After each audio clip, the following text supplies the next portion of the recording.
सभी को राम राम जी। आप सबका स्वागत है जी। और आज मेरे साथ मेरे स्पेशल मेहमान हैं श्यामलाल शर्मा जी।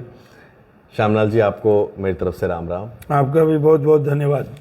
आज ना हम लोग अपनी ब्रेकफास्ट सीरीज़ एक बार फिर से शुरू करने जा रहे हैं और जम्मू कश्मीर में इलेक्शन भी है।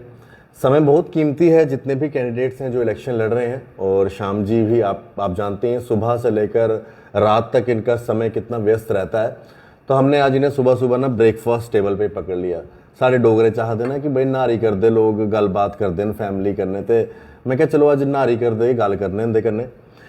सर, क्या श्यामलाल शर्मा राजनीति के लिए ही बने? नहीं, ये तो देखो हम सनातनी लोग हैं और हमारे शास्त्र में ये है कि आदमी का जन्म लेने से पहले जो उसका डेस्टिनी है वो लिखी जाती है। बाकी उसके बाद आपका जब हमने जन्म ले लिया तो होश संभाल ली, तो फिर आपका कर्म जो है वो आगे के मोक्ष के लिए, जहाँ आगे के लिए जो है वो परमार्थ के लिए ऐसी बातें होती हैं। लेकिन मुझे लगता है कि ये सारी चीज़ें प्री डेस्टिनी थी। मैं तो अगर आपको बताऊंगा कि मैंने 2 जगह, पहले पुलिस में नौकरी की, उसके बाद मेडिकल में की, मेडिकल के बाद फिर मैंने बिज़नेस किया, बिज़नेस के बाद फिर एक ऐसा मोड़ आया कि मैं पॉलिटिक्स में हालांकि मैं उतरना नहीं चाहता था, लेकिन डेस्टिनी में था तो मैं उतर गया। और अब पिछले 20 साल से एक्टिव पॉलिटिक्स में हूँ। तो लगता है कि ये विधि का विधान है और उसने जो जो कार्य और करवाने हैं हमसे, जहाँ सेवा की ज़रूरत है, पहले मैंने अखनूर में की और अब मुझे पार्टी ने मुझ पर भरोसा किया है और मुझे लगता है कि जनता का भी मुझे विश्वास और भरोसा मिल रहा है। श्याम जी, लोगों की सेवा करना कितना अच्छा लगता है आपको? क्योंकि ना मैंने कई बार देखा है आपके पास मतलब फैमिली के लिए उतना समय नहीं होता जितना आप लोगों को समय देते हैं। तो मतलब अपनी जनता को ही अपनी फैमिली बना लिया है। मतलब जब आप पूरा दिन से थके हुए घर आते हैं तो कितना एक ना शांति मिलती है कि आज मैंने पब्लिक का कुछ काम किया है लोगों से, जिसलिए उन्होंने आपको रिप्रेजेंट करते हैं, आपके ऊपर विश्वास जताते हैं। देखिए, जहाँ तक आदमी की एक ऑर्गेनाइज्ड लाइफ होनी चाहिए। भगवान के बाद अगर कोई इस सृष्टि पे है तो उसने हमें बुद्धि और विवेक दे के और अपना एक अंश बना के हमें भेजा है। और उसने ये भी कहा है कि आप 84 लाख जो बाकी जून्स हैं उनका भी आपने ध्यान करना है। तो अगर आदमी की थोड़ी डिसिप्लिन ऑर्गेनाइज लाइफ हो तो आप अपनी फैमिली को भी समय दे सकते हैं। और इससे बड़ी इबादत नहीं है कोई भी। कोई गरीब आएगा, कोई मजलूम आएगा, कोई बीमार आएगा, किसी को पानी की ज़रूरत है, किसी को बिजली की ज़रूरत है, किसी को और अपनी समस्या है। तो 2 चीज़ें होती हैं, मैं इन चीज़ों पे ध्यान रखता हूँ। एक तो एंजॉयमेंट होती है। एंजॉयमेंट जो है वो मसनूई चीज़ है। वो हम कहीं होटल में चले जाएंगे, कहीं कोई पार्टी कर लेंगे, जहाँ तफरीह पे चल जाएंगे।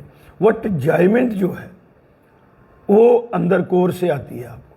तो जब कोई आप इस काम में लगे हो तो फिर वो एंजॉयमेंट मिलती है और उसी से स्ट्रेंथ भी मिलती है। और जब हम पब्लिक डोमेन में आ गए तो मुझे याद है कि एक बार एक बहुत ही एक ऐसा किस्सा है, किस्सा नहीं है, सच्चाई है। जब मैं नया विधायक बना तो मेरा ये था कि मैंने ट्रांसपेरेंसी लानी है, अकाउंटेबिलिटी लानी है। तो एक हमारे टूरिज़्म का प्रोजेक्ट चल रहा था जो आपने देखा, वो जो हम उसको गंगा के पैटर्न पे डेवलप कर रहे थे और गवर्नमेंट ऑफ इंडिया की फंडिंग थी। तो मेरा ये था कि मैं परिवार को ज़रूर समय देता था। शाम को जब आता था तो खाना इकट्ठे बैठ के खाना। तो एक दिन शाम को रात के 10 बजे संतरी आता है, तो उसी के साथ साथ 4 या 5 उसमें 3 पुलिस अफसर थे और 2 बड़े लोग अधिकारी थे। वो मेरे अंदर आ गए। तो मैं खाना खा के ड्राइंग रूम में गया, क्योंकि वो पलोड़ा वाला घर मेरा जो था। तो गया मैं, जब तो बातचीत होना शुरू हुई तो वो कहीं ना कहीं मुझे घूस देना चाहते थे, क्योंकि मैंने उनका एक काम जो था कंपोनेंट था ही नहीं, तो उसका आशीष जी उन्हें ड्यूल ड्रॉल करा लिया था। अमाउंट 52 लाख था, लेकिन अमाउंट मैटर नहीं करता था, ट्रांसपेरेंसी और अकाउंटेबिलिटी होनी। गवर्नमेंट ऑफ इंडिया फंडिंग दे रही है और इधर स्टेट से भी थी, उन्होंने स्टेट के एक्सेक्टर से जो था फंडिंग वो वहाँ से भी ड्रॉल कर लिया और वहाँ से भी कर लिया और फिर मेरे पास आ गए।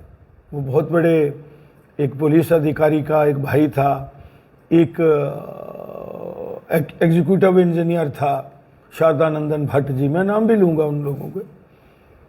तो मुझे उन्होंने कोशिश की, तो मैंने उनको कहा कि भैया आप गलत जगह पे आ गए हैं, आप ऐसा करो कि ये पैसा जो आपने ड्रॉल किया है ये 25 या 26 लाख मुझे दे रहे हो, आप ट्रेजरी में डिपॉजिट कर दो। वो माने ही नहीं। तो मैंने अपने संतरी को बुलाया, मैंने कहा इनको अंदर क्यों आने दिया। तो अब वो स्टार वाले थे, बड़े रैंक के थे, आपको पता भी चला होगा, बाद में सस्पेंड भी हुए थे, फर्स्ट टाइम आईपीएस अफसर भी सस्पेंड हुए। तो मैंने उनको कहा, फिर मैंने कहा मैं एसएचओ दमाना को बुलाऊं। तो अंदर में आया, बच्चे छोटे थे तब, 2005 की बात है, 19 साल पहले की। तो मेरी मिसेज मुझे कहने लगी, थोड़ा she was about to cry, कहने लगी देखो आपने तो पूरी ज़िंदगी इस तरह से निकाल दी, लेकिन आगे बच्चों का क्या होगा। तो तब मैंने कहा था, आपके सवाल के जवाब पे आता हूँ, कि नाउ मैं प्राइवेट लिमिटेड नहीं हूँ, मैं पब्लिक प्रॉपर्टी हूँ और मुझे अपने धुन से काम करना है। बड़ा अच्छा आपने ना इस सवाल का जवाब बड़ा एक लाइव एग्जांपल के साथ श्याम जी ने दी। श्याम जी आप खाइए भी साथ में। श्याम जी आपने ना एक ऐसी बात कही थी कि राजनीति में ना एक बड़ा मतलब बवाल सा हो गया और बड़ा लोगों ने उस बात को क्रिटिसाइज़ भी किया, खास करके हमारे जम्मू कश्मीर में कश्मीरी पॉलिटिक्स और कश्मीर का बड़ा मतलब वर्चस्व है। तो हाँ, अब तो नहीं कह सकते। तो आपकी एक बात ने बड़ा यहाँ पर ना बवाल खड़ा कर दिया। आपने कहा जी हिंदू सीएम होना चाहिए, और आपकी वो बात जिसको उस समय एक्सेप्ट नहीं किया गया, आज कई सारे लोग उस बात को दोहरा रहे हैं। जम्मू के अंदर आज आवाज़ उठ रही है हमारा डोगरा राज वापस आना चाहिए, हिंदू चीफ मिनिस्टर होना चाहिए। मतलब आपको लगता है कि आपने उस समय जो बात कही थी उस समय लोगों ने चाहे उसको एक्सेप्ट नहीं किया, आज धीरे धीरे उस चीज़ को एक्सेप्ट कर रहे हैं? देखिए, दूरियां हमने खुद बढ़ाई और पॉलिटिकल पार्टी ने बढ़ाई, खासकर कांग्रेस की अगर आप बात करें ने, उन्होंने आज तक हिंदू कांग्रेस का प्रेसिडेंट नहीं दिया जम्मू कश्मीर से, और जो भी उनको मिलता है वो जम्मू प्रोविंस से मिलता है। अगर आप 1983 की इलेक्शन देखेंगे, उस समय 32 सीटें थी जम्मू प्रोविंस में, 23 लोगों ने कांग्रेस को दी थी। लेकिन सीएलपी जब बनना था तो 3 सीटों वाले कश्मीर से अंसारी को बनाया। उस समय हालांकि बड़े टॉल लीडर पंडित त्रिलोचन जी का नाम सुनते हो आप, वो भी थे, पंडित मंगतराम थे, बेलीराम थे, धर्मपाल शर्मा थे, बहुत टॉल लीडर थे। तो जब ये इस किस्म की सोच होगी एक अपीचमेंट पॉलिसी की, तो मैंने उस समय ये कहा था कि मेरी 30 या 32% यहाँ पॉपुलेशन है, तो हिंदू चीफ मिनिस्टर क्यों नहीं हो सकता। अगर हम कहते हैं कि हम एक गुलदस्ता हैं और आपसी भाईचारे को बढ़ाना है, तो अगर 2% पे यार अंतुल्य महाराष्ट्र से आ सकता है, गनी खान चौधरी 14% पे वेस्ट बंगाल से आ सकता है, यूसुफ खान जो है वो एक बार राजस्थान का भी वो 1.5% पॉपुलेशन से आ सकता है। तो कोहली जी, हमारी सोच पे भी पाबंदी है कि हम 32% होके भी सोच भी नहीं। और राष्ट्रवादी हैं यहाँ का कोई भी। अब थोड़ा सा कांग्रेस को भी बीमारी पड़ गई, वो अभी ज़्यादा उसमें इन्वॉल्व हो गई, लेकिन यहाँ का कोई भी वशर था, चाहे वो हिंदू था, मुसलमान था, सिख था, ईसाई था, बौद्ध था, जैन था, यहाँ की मिट्टी ही देश की अखंडता और सलामती के लिए बनी हुई है। कश्मीर की भी पाक धरती को उन लोगों ने नापाक किया है। तो आस्ता आस्ता हालात वो उस समय, और 30% वाले ने भी सोचना चाहिए कि हमारा भी सीएम बन सकता है। अब आपको लगता है ऐसी सिचुएशन है, हम इस चीज़ को देख पाएंगे कभी मतलब कि यहाँ पर भी कोई चीफ मिनिस्टर, जम्मू कश्मीर में भी कोई हिंदू चीफ मिनिस्टर हो, डोगरा चीफ मिनिस्टर हो?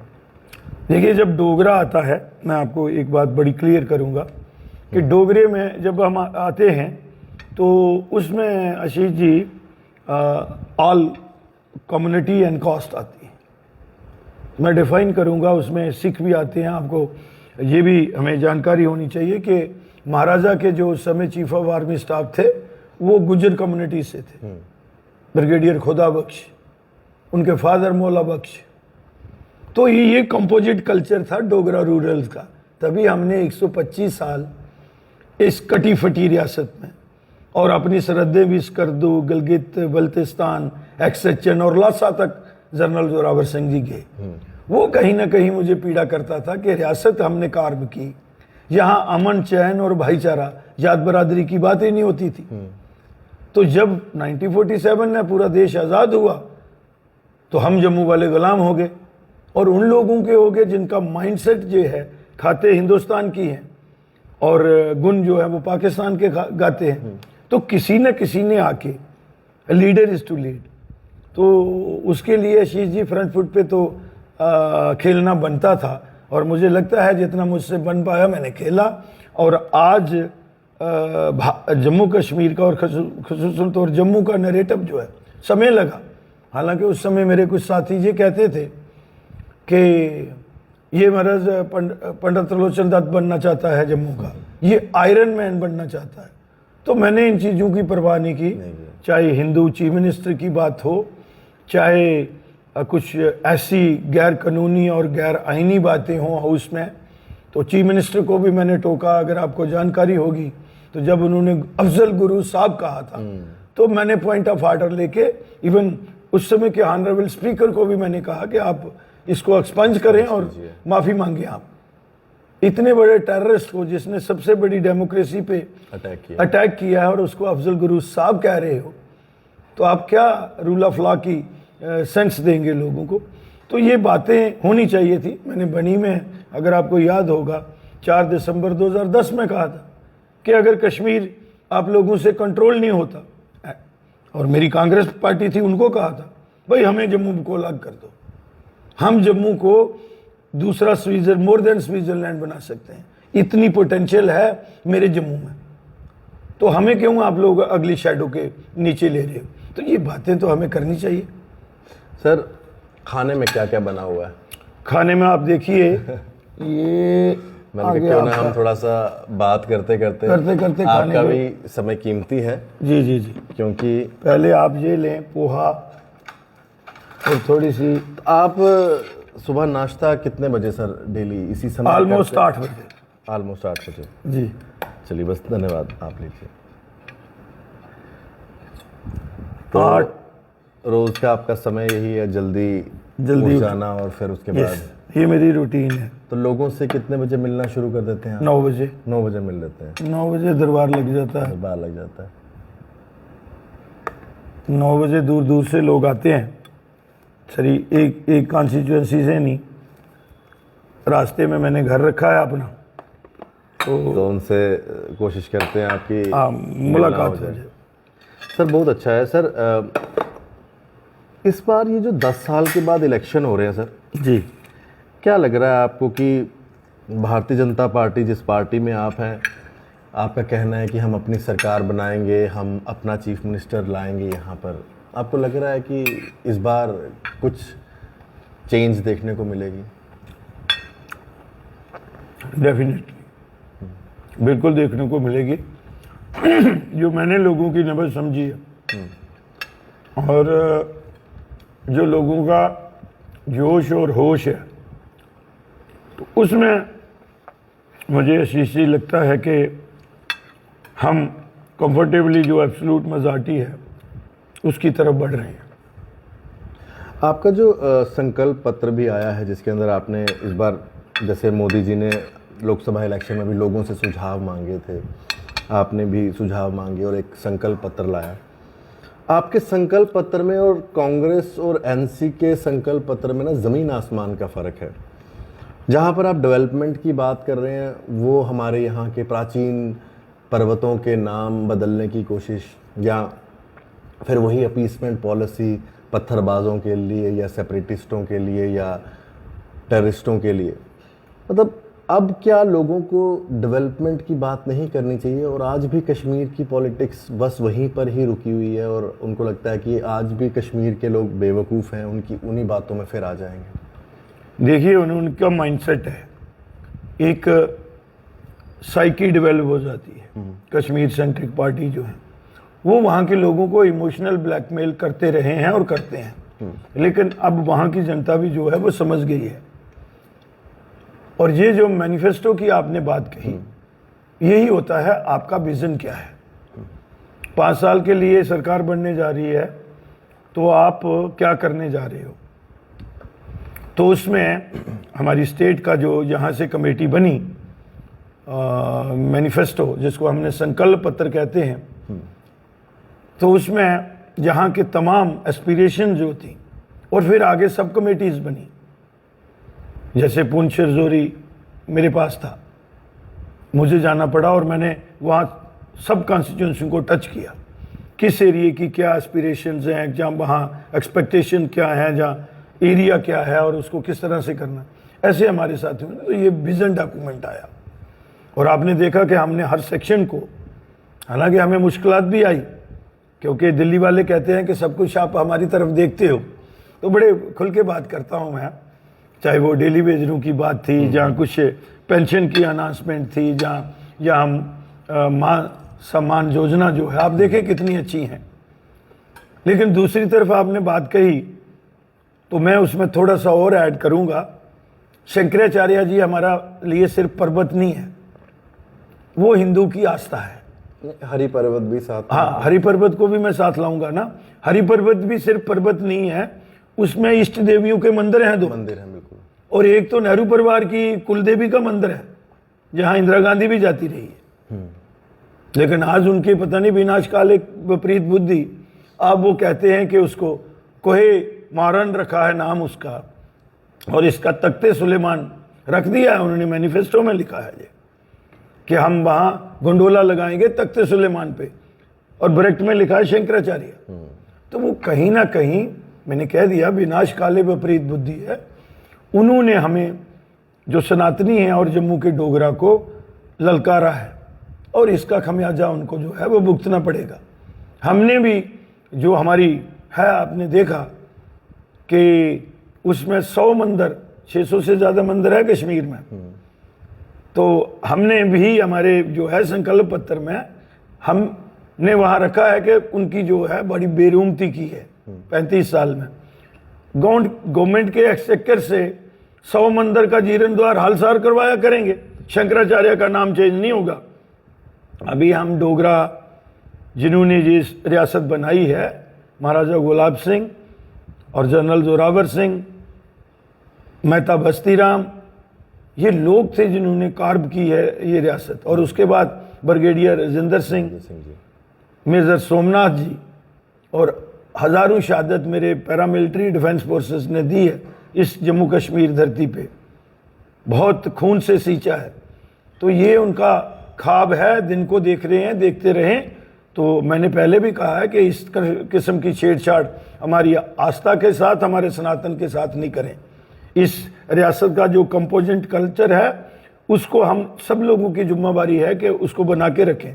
लेकिन छेड़छाड़ करेंगे तो लैंड रो को उन्होंने देखा हुआ है, उन्होंने कहा था कि हम 2 इंच जगह नहीं, 1 इंच जगह नहीं देंगे। तो आज वहाँ पे अल्टीमेटली बेनिफिट तो उनको होता है।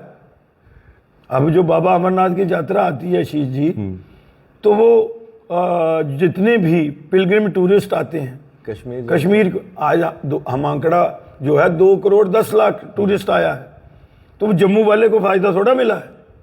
हम तो आज भी इन चीज़ों को देख रहे हैं। आपने ना बम बम भोले की बात कर दी तो पुराने दिन याद आ गए। मुझे लगता है आपके प्रतिद्वंदी जो यहाँ से इलेक्शन लड़ रहे हैं वो इस बात को थोड़ा सा सुनेंगे तो बोलेंगे कौन सी पुरानी बातें याद दिलवा रहे हो, जो थोड़े बहुत वोट मिलने वो भी हाथ से ना चले जाएं। देखो बम बम भोले में ऐसा हुआ कि जब उसने ये बातें कह दी और महबूबा मुफ्ती ने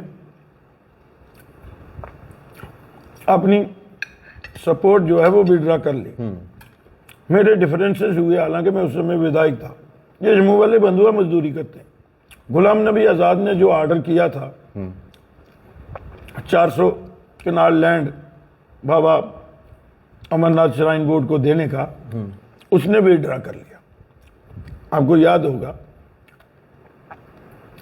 तो फिर मैंने कहा हम भी फ्रंट फुट पे खेलते हैं। मैंने अपने बड़े भाई से बात की, वो उस समय एमपी थे मदन लाल शर्मा जी। मैंने कहा ऐसी ऐसी बात है और हमारे सेंटिमेंट के साथ। तो उन्होंने हंसते हंसते कहा निके तू तो पहले ही 35 साल से जय श्री राम कहता है। तो मैं समझ गया कि मेरे भाई ने मुझे इशारा क्या किया कर दिया। उन्होंने कहा ठीक है यू पार्टिसिपेट, मैं सीधी बात करता हूँ। बिल्कुल। तो मैं सीधा गीता भवन गया, अगर याद होगा किसी को, तो वहां मैंने प्रेस कॉन्फ्रेंस की कांग्रेस का एमएलए होते हुए, और वहां मैंने प्रेस कॉन्फ्रेंस की। जब प्रेस कॉन्फ्रेंस की तो दूसरे दिन जम्मू कश्मीर के एक बड़े उस समय के नामी ग्रामी पेपर में आया, हेडलाइन थी शाम जाइन द लैंड्रो गैंग लिखा गया था। देख, मैंने आज रखा हुआ है, मैं बताता नहीं हूं क्योंकि मेरी आस्था है, मैं सनातनी हूं, दिखाने से थोड़ा होगा। मतलब वो जो बड़ा अखबार है वो यहीं का ही होगा, जम्मू का अखबार है, आज नहीं ज्यादा चल रहा है, लेकिन उस समय आज भी उसमें जम्मू गैंग लिखा हुआ है। शाम जाइन लैंड्रो गैंग, जम्मू लैंड्रो गैंग बोला गया था। हमारी जो उस समय की यहाँ की समिति थी, जो अमरनाथ समिति बनी थी उस समय, बिल्कुल, जिसको वो लीलाकरण जी हेड कर रहे थे। तो भाई वो बातें तो हैं। सर आप जब भी बात करते हैं बड़ी ना बेबागी से बात करते हैं, कहीं ना कहीं आप अपने बड़े भाई मदन लाल जी को आज भी पॉलिटिक्स में मिस करते हैं, क्योंकि कई लोग कहते हैं कि आपके अंदर उनके कई सारे गुण हैं। जब भी आप बात करते हैं कभी लगता है कि आज वो हमारे साथ नहीं है, भगवान उनकी आत्मा को शांति दे, आपको कभी मिस होते हैं कि वो होते तो बड़ी सारी चीज़ें पॉलिटिक्स में आज आपको? देखो मेरे पॉलिटिकल गुरु तो थे ही वो, और मैंने बहुत कुछ उनसे सीखा है। उन्होंने मैं विधायक बना तो मैंने आके उनके चरण स्पर्श किए। दूसरे दिन फिर मैं उनके पास बैठा, मैंने कहा अब मैं एक्टिव पॉलिटिक्स में नहीं रहा हूँ, पीछे से तो मैं प्रमोटर बड़ा गजब का हूँ, तो मुझे ये बता दो। तो उन्होंने 3 बातें मुझे बताई। उसने कहा कि एक तो जम्मू का जहाँ भी काज हो उसके लिए कंप्रोमाइज़ नहीं करना। दूसरा, जो हमारे लोग हैं यहाँ के एडमिनिस्ट्रेशन में, हमारे ऑफिसर और ऑफिशियल जम्मू वाले असहाय महसूस करते हैं, उनके पीछे दीवार बन के खड़े हो जाना। उनकी गलती भी हो अंदर बुला के, लेकिन उनको विक्टिमाइज नहीं कोई करे। तीसरा, उन्होंने कहा कि थोड़ा वेजिटेरियन भी रहना चाहिए। तो मैंने तीनों चीज़ें मेरे में इनबिल्ट भी थी, लेकिन मैंने कोई ज़्यादा सख्ती करना शुरू कर दी। तो 4 महीने के बाद उन्होंने मुझे, एक ऑफिसर को मैंने थोड़ा ज़्यादा हड़का दिया, तो वो उनके पास गए, तो वो सबको फादरली ट्रीट करते थे। तो बाद में मुझे बुलाया और कहने लगे श्याम निक्के, वो मुझे निक्का बोलते थे। जब मैं मंत्री भी था तब भी निक्का बोलते थे। कुछ लोगों को समझ नहीं आता था निक्के, तो वो बोलते थे मैंने निक्के को बोल दिया है। फोन पे बोलते थे, कुछ को समझ नहीं आता था, निक्के को बोल दिया। बोल रहे हैं। तो मुझे बुलाया, मैंने कहा मैं रिज़ाइन कर सकता हूँ, मैं आपकी बात को आगे बढ़ाऊँगा। जो आपने वो 3 बातें, जो 3 बातें हैं, आपने मुझे बोला कि वेजिटेरियन रहना है, वो मैं प्रूव करके दूंगा और ट्रांसपेरेंसी और अकाउंटेबिलिटी लाऊंगा। और इस मसले में ये जो हुआ था, जो आदमी फंसा वो उनके टेक्निकल पीए रह चुके थे जब वो आरएनबी मिनिस्टर थे। अच्छा, तो मैंने वहां भी रिलैक्सेशन नहीं दी। तो उन्होंने कहा यार तू इतना चल नहीं पाएगा। तो परमात्मा की दया से प्रभु राम ने मुझे पता नहीं कैसे हिम्मत दी कि मैं बेबाकी से, और पूरी एक साइड होते थे, वन साइडेड होते थे, इसको पार्टी से निकालो, ये विश्व बंधु परिषद और आरएसएस का आदमी है, लेकिन मेरे हौसले कभी पस्त नहीं हुए। अच्छा, आपको कांग्रेस में रहते हुए ये टैग लगाते थे, तो आपने कहा कि अब टैग लगता ही है तो चलो हो ही जाते हैं फिर नहीं, बात यह है कि मैंने गवर्नमेंट में रहते हुए देखा, रजौरी में एक बार आपको पता है बहुत बड़ा, बिल्कुल बिल्कुल, किश्तवाड़ में ये लोग नंगा नाच करते थे जब किश्तवाड़ में 2013 में, तो क्राइसिस मैनेजमेंट के लिए जाना पड़ता था। और मुझे ये खुशी है कि पता नहीं लोग मुझ पर भरोसा क्यों करते थे। किश्तवाड़ में गए, आज एक हमारे कोलीग हैं बहुत ही अच्छे, उस समय वो उनको इम्प्लीकेट करना चाहते थे, हालांकि जाति सारी उसी ने की थी जिसने अगले दिन हमारी बेटी को थ्रेट दिया है। गीदड़ भभकी हैं, मैं इसको थ्रेट नहीं समझता, गीदड़ भभकी हैं, ये गीदड़ लोग हैं। तो वहाँ के हमारे समाज ने कहा कि हम श्याम नजीक के साथ अकेले बात करेंगे। पूरी कैबिनेट सब कमेटी थी, वो 6 लोग थे, उसमें 2 हिंदू और भी थे, लेकिन उन्होंने बोला अकेले इनसे करें बात करनी। तो मुझे खुशी होती है, आज मैं जो सोचता हूं कि मुझे उस समय परमपिता परमेश्वर ने वो लाइट दी, उन व्यक्तियों को इम्प्लीकेट करके पीएसए लगाना चाहते थे, लेकिन मैंने देखा नहीं, ये लोग अपने सर्वाइवल के लिए जंग लड़ रहे हैं। एक तरफ मिलिटेंसी है, एक तरफ इस माइंडसेट के लोग हैं, तो इनका साथ दिया जाए। और आज वो लोग हमारी पार्टी को भी और समाज को भी कंट्रीब्यूट कर रहे हैं, बड़े लीडर हैं।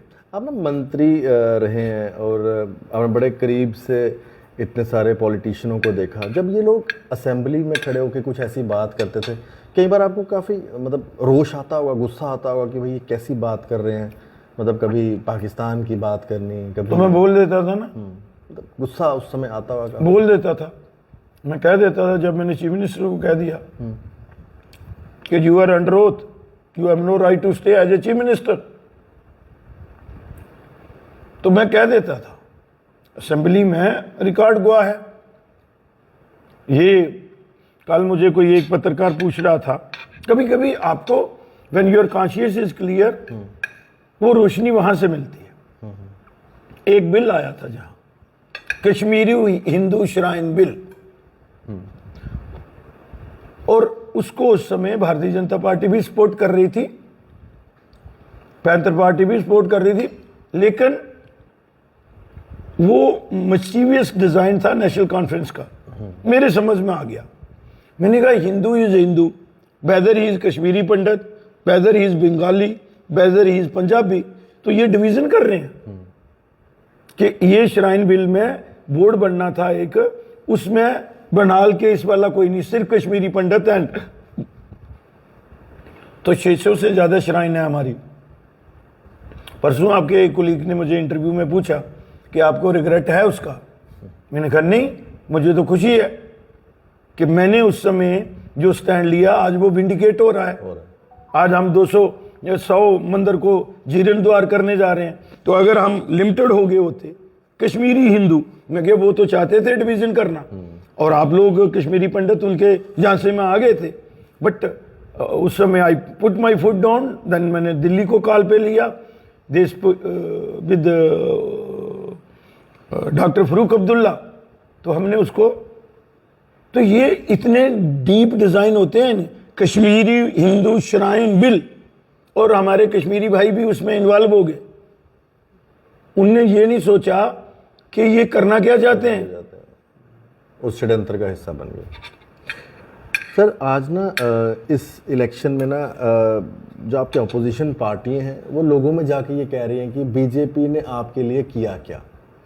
तो मैंने कहा कि मैं ये सवाल आपसे ज़रूर पूछूं ताकि जितनी भी जनता इस समय सुन रही है, मतलब उनके दिमाग में यही है कि बीजेपी ने आपके लिए क्या किया, तो बीजेपी किस मुंह से आपके पास वोट मांगने जा रही है।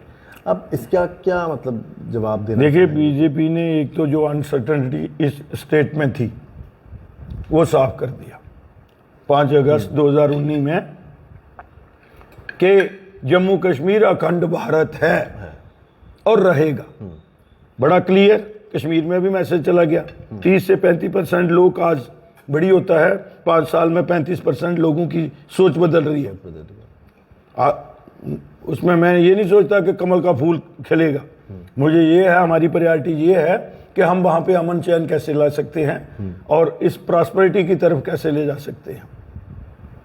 लेकिन जो लोग कह रहे हैं किया क्या, 370 तोड़ी, राम मंदिर बनाया, ट्रिपल तलाक किया, infrastructure, IIT, IIM, then AIIMS, medical college, infrastructure, circular road, अब मेट्रो का भी हो रहा है, वंदे भारत, आप किसी फील्ड में लगाए ना। और सबसे बड़ी बात यह है कि एक अच्छी खासी साइजेबल सेक्शन में कॉन्फिडेंस पैदा किया कि ये स्टेट हमारी है। नहीं तो कुछ लोगों ने अपनी बना ली थी ना। तो लोग सोचते थे, जहां से हमसे पूछते थे सवाल, मैं बड़ी बेबाकी से, कि अब हमें लखनपुर के पार कब जाना है, बोलते थे ना लोग। तो इससे बड़ा गारंटी क्या हो सकती है? एक लोगों को सरकार का पहला काम क्या होता है? लोगों की जानो माल की हिफाजत करना। तो मुझे नहीं लगता है कि उनको कोई हक बनता है, जिन्होंने इसको नॉन इश्यू को इश्यू बना के रखा 1947 से। जब शेख अब्दुल्ला को अंदर दे दिया, उसके बाद उसने चीफ मिनिस्ट्री भी अडॉप्ट प्राइम मिनिस्टर से की, तो डिस्प्यूट कहां रहा भाई? और महाराजा ने एक्सेशन किया है 26 अक्टूबर को, तो कॉन्सेंट उसमें शेख अब्दुल्ला ने भी दी है, तो डिस्प्यूट रहा कहां? आपने भी ना कुछ दिन पहले कहा कि राहुल गांधी को ना माफ़ी मांगनी चाहिए। वैसे तो उनको बड़ी सारी चीज़ों में माफ़ी मांगनी चाहिए, लेकिन रिसेंटली उन्होंने कहा कि महाराजा को हमने यहाँ से निकाला, और एलजी साहब यहाँ पर, मतलब एलजी साहब के लिए जो शब्द कहे, बाहर के लोग आ गए, ये वो, मतलब इस तरह के शब्द एक लीडर ऑफ जो अपोजिशन है उनको शोभा देते हैं। वैसे उनके लिए नई बात नहीं, वैसे भी वो, मैं उनको सीरियसली नहीं लेता हूँ, but this is sort of frustration. उनकी ज़मीन खिसक चुकी है। आपकी पार्टी से जो आपने यहाँ से उनको मतलब जवाब दिया ना, वो जवाब की गूंज दिल्ली तक गई थी। नहीं, जवाब देना बनता है, हम वारिस हैं डोगरों के, और हमने भीख में नहीं ये रियासत बनाई है। हमारे बुजुर्गों ने -40 में जाके ये रियासत को कार्व किया है। आज तो हमारा एरिया कम हो गया, और राहुल जी आके कहेंगे, और उसने बात तो एक, मैं एडमिट करता हूँ, ठीक कही, ये डिज़ाइन नेशनल कॉन्फ्रेंस का, मुस्लिम कॉन्फ्रेंस का और कांग्रेस का था। महाराजा को तो जिला वतन किया 1948 में, और वो तो उस समय कंडीशन ले डाउन की थी शेख अब्दुल्ला ने, और नेहरू ने उस पर मोहर लगाई थी। सच्चाई आ गई उसकी, थैले से बिल्ली बाहर आई। लेकिन मैंने कहा कि आप में इतनी हिम्मत नहीं थी कि हमारे राजा डिसेंट थे, उन्होंने अपनी प्रजा की भलाई के लिए, और गैरत देखो उस हमारे राजाओं में, डोगरों में, वो जिंदा वापस नहीं आया जम्मू कश्मीर में, उसकी ऐशेस अस्थियां आई। तो आप मुझसे बताओ कि मैं, मेरे सेंटिमेंट्स जो हैं, मैं कैसे उनको कंट्रोल करूं? हम तो जोश के साथ साथ होश में रहते हैं, अदरवाइज ये लोग तो क्या करते हैं, कत्लो गारत। मैं कहता हूं 125 साल के डोगरा रूल्स में कहीं मेरी डोगरा रूलर से एक स्पॉट बता दो। बाहर के राजा महाराजों में हैं, इतने विजनरी थे हमारे राजा। एजुकेशन उन्होंने प्रमोट की, हेल्थ उन्होंने, रणवीर पेनल कोड को काफी, लॉ एंड जस्टिस आप देखें, हेल्थ का इंफ्रास्ट्रक्चर देखें, education, prince Wales of college, ये SMGS हॉस्पिटल जो है 1932 में बना हुआ है। तो ये बातें तो हैं, कोहली साहब, कहीं ना कहीं तकलीफ तो देती हैं। समय आपका काफ़ी कीमती है, बिल्कुल एक सवाल करूंगा इस बार ना, जब होता क्या है कि कांग्रेस पार्टी अपने लीडर उतार नहीं पा रही थी एज ए कैंडिडेट ना। अब पता नहीं क्या उनको डर था कि भाई हम हार जाएंगे। ऐसे ऐसे लीडर भी हैं, 4 मतलब 3 बार तो हार चुके, मेरे मुंह से 4 बार निकल गया, पता नहीं इस बार क्या होता है। तो ऐसे ऐसे लीडर्स भी हैं, वो ना लड़ने से भी डर रहे थे। उनका नाम भी बड़ी लेट कांग्रेस पार्टी ने अपनी लिस्ट जारी की, और दूसरी तरफ भारतीय जनता पार्टी ने जब लिस्ट जारी की तो यहाँ पर कैंडिडेट्स इतने ज़्यादा थे कि उनको था कि भाई हमारा नाम आ जाता, हमारा नाम आ जाता। मतलब ये सिचुएशन कुछ इस तरह की बन गई थी इस बार बीजेपी में ना, इतने लोग आ गए इस समय। परिवार बड़ा है। परिवार जो है आज सबसे बड़ी पॉलिटिकल पार्टी दुनिया में है, और जहाँ परिवार बड़ा होता है वहाँ हर परिवार के सदस्य को हक है वो अपनी एक्सपेक्टेशन एस्पिरेशंस होनी चाहिए। परिवार से नहीं मांगोगे तो और उसके बाद आप देख लो 2-3 जगह को छोड़ के सब कूल एंड काम और 1 पॉइंट प्रोग्राम है कि हमें यहाँ खालस जम्मू के डोगरों की मेजॉरिटी में सरकार जो है, और सोच ये भी है कि जम्मू का चीफ मिनिस्टर बनाना है। चलिए जी, काफ़ी अच्छा लगा सर, और नाश्ता जो हमारी नारी है वो भी बड़ी अच्छी लगी सर, उसके लिए धन्यवाद। और आशा है कि 8 तारीख को जब रिज़ल्ट आता है तो उसके बाद एक बार फिर से मौका मिलेगा आपके साथ